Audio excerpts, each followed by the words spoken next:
दिल तू मेरी जान। এর পরের লাইনটা জানা আছে সবার? ও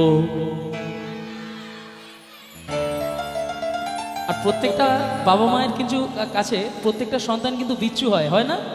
যখনই দেখবেন তো ছেলে কিরকম প্রচন্ড বিচ্ছু হয়েছে, একদম মানে কি বলবো গোটা বাড়ি মাতিয়ে রেখেছে, এরকম বলে না সব সময়?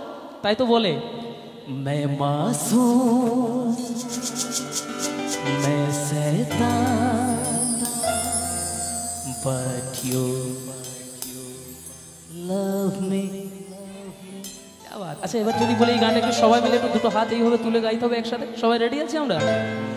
तू मेरा दिल तू मेरी जान, oh I love you daddy।